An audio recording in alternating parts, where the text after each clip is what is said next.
रमेश अपनी बारात साइकिल से पैदल ही ले जा रहा था। और शादी है भाई, शादी है, आज मेरे दोस्त की शादी है। अरे चारों तरफ खुशियां मनाओ, मेरे गरीब दोस्त की शादी है। खैर किसी तरह वो लोग बारात लेकर लड़की के घर पहुंचे। लड़की वाले भी गरीब ही थे, उनका कच्चा मकान था, लेकिन कैसे भी करके दोनों की शादी हुई। और अगली सुबह रमेश अपनी पत्नी ममता को साइकिल के आगे वाले डंडे पर बिठाकर अपने घर की तरफ चल दिया। तभी ममता ने उससे पूछा, रमेश जी, ये रास्ता तो स्टेशन की तरफ जाता है, आपका घर यहाँ से बहुत दूर है क्या? हमें ट्रेन से जाना पड़ेगा?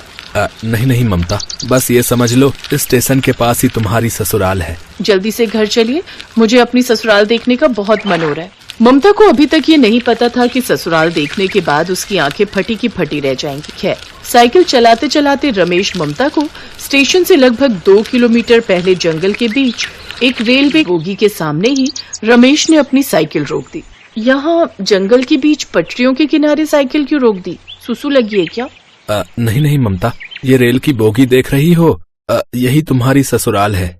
ये देखकर ममता हैरान हो गई। आपके आगे पीछे कोई नहीं है ये तो मुझे पता था, लेकिन आपके पास घर भी नहीं है ये नहीं पता था। क्या अभी भी तुम मेरा साथ दोगी ममता? ये कैसी बातें कर रहे हैं आप? मैं तो पहली ऐसी लड़की होंगी जिसकी ससुराल ट्रेन में होगी। अब देखना, इस ट्रेन की बोगी को मैं इतना सजा सवार दूंगी कि किसी महल से कम नहीं लगेगा। अरे वाह, रमेश जी ने तो शादी से पहले ही सारा इंतजाम कर रखा है। इस ट्रेन के ससुराल में बहुत मजा आएगा। ममता ने ट्रेन की बोगी को साफ सुथरा करके इतना अच्छा सजा दिया कि अब वो किसी अच्छे खासे घर से कम नहीं लग रहा था। रमेश जब अंदर आया तो देखकर हैरान हो गया। खैर रात में दोनों की सुहाग रात हुई और सुबह दोनों ही जल्दी उठ गए। ममता, मैं स्टेशन पर साफ सफाई का काम करता हूँ, मैं बीच बीच में यहाँ आता रहूंगा, अपना ख्याल रखना। ठीक है, आप बेफिक्र होकर जाइए, अपना काम कीजिए, शाम को मुझे आपसे कुछ बातें करनी है। रमेश काम पर चला गया। शाम को जब वो घर वापस आया तो ममता ने पहले से ही खाना बना रखा था। ममता, कई महीने बीत गए, ऐसा नजारा मैंने नहीं देखा। मैं जब भी काम से लौटता था तो खुद खाना बनाता था और अकेले ही खाकर सो जाता था। तुम्हारे आने से इस ट्रेन में रौनक आ गई है। खाना खाने के बाद दोनों आपस में बातें करने लगे। आखिर हुआ क्या था आपके साथ?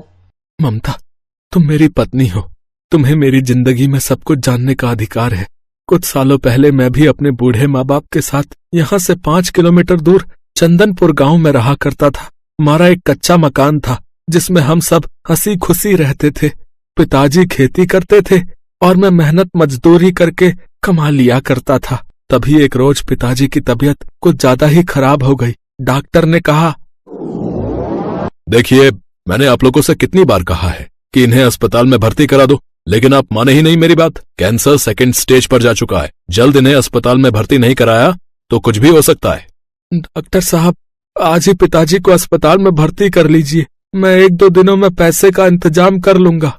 देखिए, पहले सारी फॉर्मेलिटी पूरी करनी पड़ेगी, फीस जमा करनी पड़ेगी, उसके बाद ही इन्हें एडमिट किया जा सकता है। जब पैसे हो जाएं तो अपने पिताजी को लेकर हॉस्पिटल आ जाना। इतना बोलकर डॉक्टर साहब वहां से चले गए। बेटा, तू फालतू में परेशान मत हो, जिसका समय आ जाता है उसे भगवान बुला ही लेता है। परेशान मत हो पिताजी, मैं प्रधान जी से जाकर कुछ मदद मांगता हूँ, मैं आपको कुछ नहीं होने दूंगा। माँ, आप यहीं पिताजी का ख्याल रखना, मैं थोड़ी देर में आता हूँ। रमेश उसी वक्त भागता हुआ प्रधान की हवेली पहुंच गया और उनके सामने गिड़गिड़ाने लगा। प्रधान जी, मेरे पिताजी की तबीयत बहुत खराब है, अगर उन्हें जल्दी हॉस्पिटल में नहीं भर्ती किया तो कुछ भी हो सकता है। मुझे सख्त 10 लाख रुपए की जरूरत है। देख रहे हो मुनीम जी, चेहरा देखकर तो ऐसा लगता है कि इसने पूरी जिंदगी में 10 रुपए भी नहीं देखे होंगे और 10 लाख मांग रहा है। भाई, इतनी बड़ी रकम मैं उधार नहीं दे सकता। प्रधान जी, आप मेरा घर खेत सब कुछ गिरवी रख लीजिए, लेकिन मुझे पैसे दे दीजिए, बहुत जरूरी है। मैं तो इसी गांव का हूँ, आप तो मुझे जानते ही हैं, मैं कहाँ भाग जाऊंगा। ठीक है, मैं वकील साहब से बात करके तुम्हें 5 दिन बाद बुलाता हूँ, 5 दिन बाद आकर पैसा ले जाना। प्रधान जी, इतना समय नहीं है, मुझे इसी वक्त पिताजी को भर्ती कराना है। देखो, हमारे वकील साहब बाहर गए हैं, जब वो आएंगे तुम्हारा साइन हो जाएगा, तभी मैं तुम्हें पैसे दे सकता हूँ। अगर ज्यादा जल्दी है तो चोरी करो, डाका डालो, यहाँ मेरा सर मत खाओ। मुनीम जी, बाहर निकालो इस भिखारी को यहाँ से। प्रधान के आदमियों ने उसे धक्के मारकर भगा दिया। फिर 5 दिन बाद मुनीम रमेश को बुलाने आया। रमेश भागकर प्रधान जी के घर गया।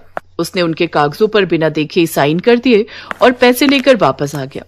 उसने तुरंत अपने पिता को अस्पताल में एडमिट तो कर दिया, लेकिन अब समय काफी हो चुका था। अगले दिन उसके पिता स्वर्ग सिधार गए। मैंने तो पहले ही कहा था कि इन्हें जल्द से जल्द एडमिट कराना पड़ेगा, लेकिन आप लोगों ने पैसों का इंतजाम करने में बहुत देरी कर दी। ले जाइए इन्हें। पिताजी के गुजर जाने के बाद उनके गम में मेरी माँ भी चल बसी। मैं इधर उधर साफ सफाई और झाड़ू लगाने का काम करने लगा। अब वो घर मुझे काटने को दौड़ने लगा था। फिर 1 महीने बाद प्रधान जी अपने वकील को भेजा। तब मुझे पता चला कि उन्होंने धोखे से मेरा घर, मेरे खेत सब अपने नाम करवा लिए थे।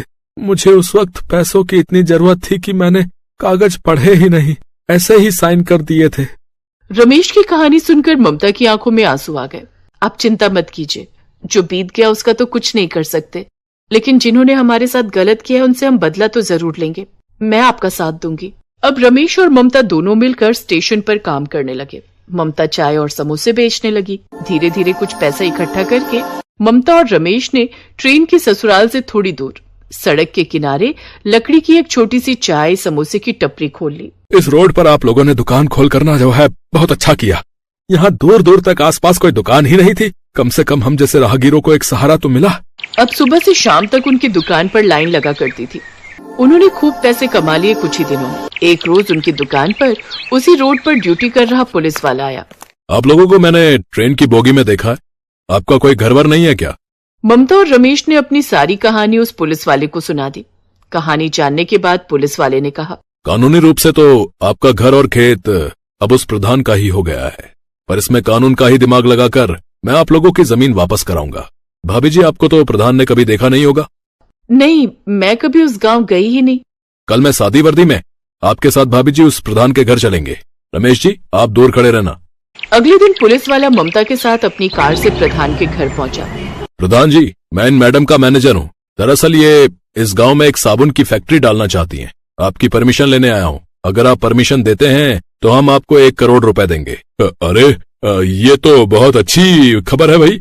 फैक्ट्री खुल जाएगी तो हमारे बेरोजगार लौंडों को जो है काम मिल जाएगा है, और हमारा भी कुछ भला हो जाएगा है। मैनेजर, इनसे परमिशन लेटर पर साइन करा लो और इन्हें 1 की जगह 2 करोड़ दे दो। प्रधान को लालच आ गया और उसने बिना पढ़े ही कागजों पर साइन कर दिया।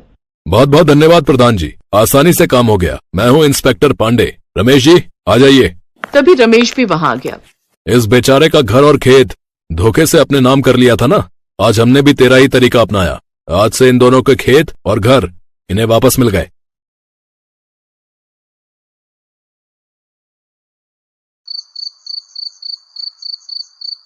ओहो, अब और नहीं रुका जा रहा। चल ही जाती हूँ बाहर, कोई तो बता ही देगा कहाँ है बाथरूम। ये सोचकर नई नवेली दुल्हन कला अपने छोटे से कमरे से बाहर निकली और फिर बाहर आते ही अपनी सास करुणा से जा टकराई। अरे कौन है? जी माँ जी, मैं हूँ। माफ कीजिएगा, वो घूंघट की वजह से आपको देख नहीं पाई।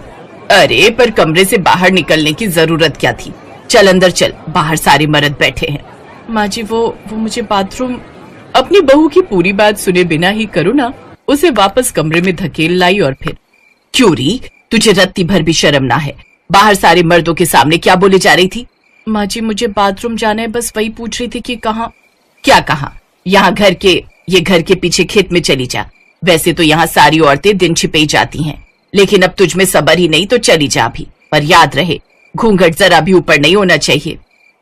माँ जी पर खेत में? हाँ तो घर के आंगन में जाएगी क्या?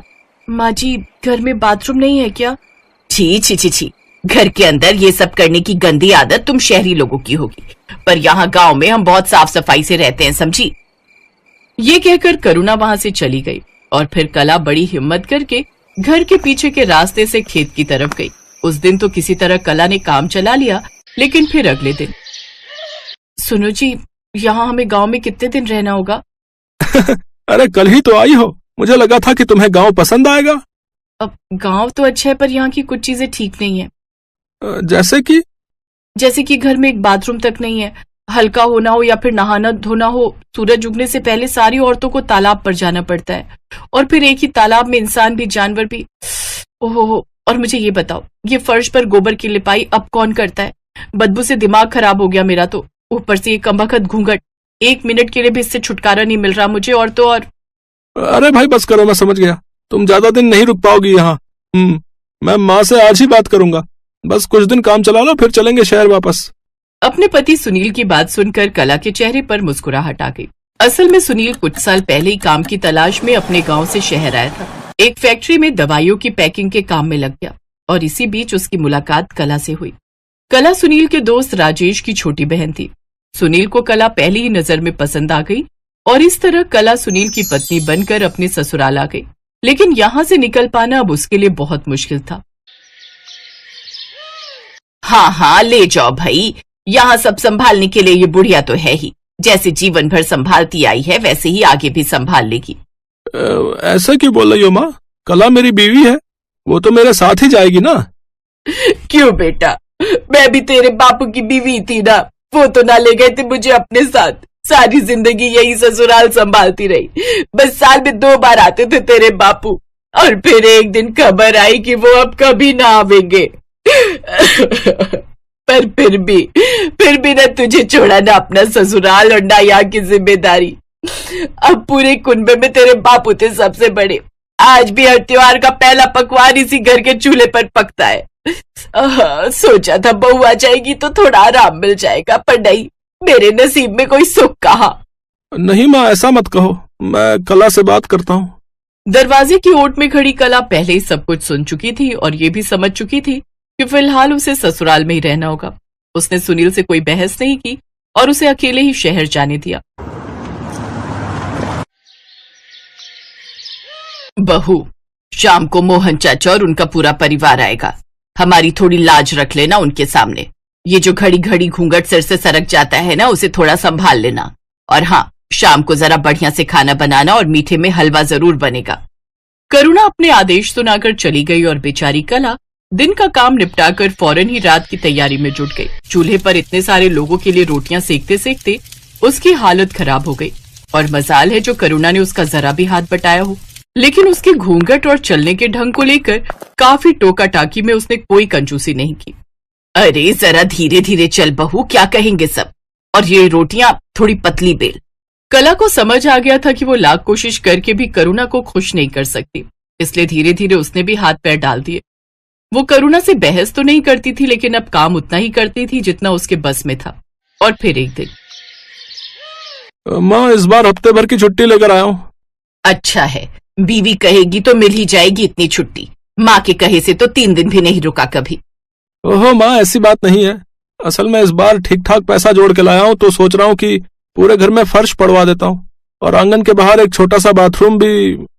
ना, कोई जरूरत नहीं है, ये सब फालतू खर्चे हैं। यहाँ सब ठीक है। नहीं माँ, ये सब जरूरी है।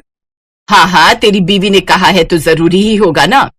अगर तुम्हें ऐसा लगता है तो ऐसा ही सही, पर मैं जो कुछ सोच कर आया हूँ वो सब तो करवा के ही जाऊंगा। हाँ।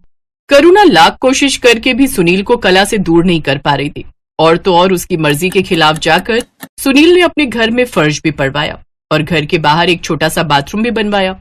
ये सब हो जाने से कला को काफी आराम हो गया, और असल में तो ये सब करुणा को भी अच्छा लग रहा था, क्योंकि आसपास के लोग उसके घर की और उसके बेटे सुनील की खूब तारीफ जो करने लगे थे।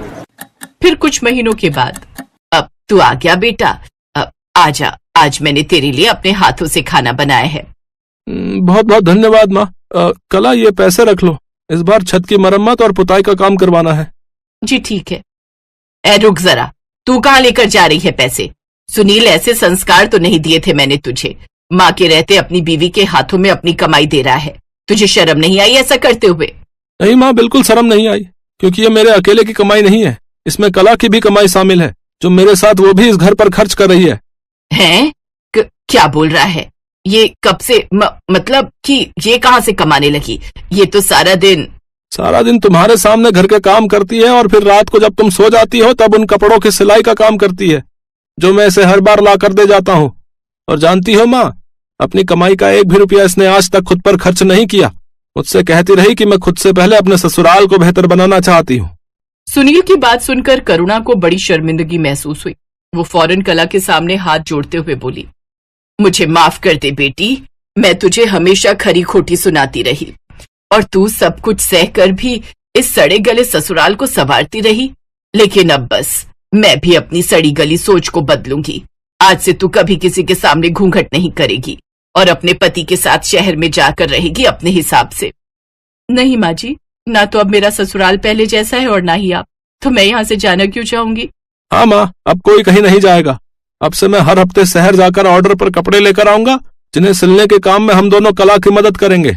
मैंने पूरा हिसाब लगा लिया है, ऐसे हम ज्यादा कमाई भी कर सकेंगे और हमेशा साथ में भी रह सकेंगे। हाँ।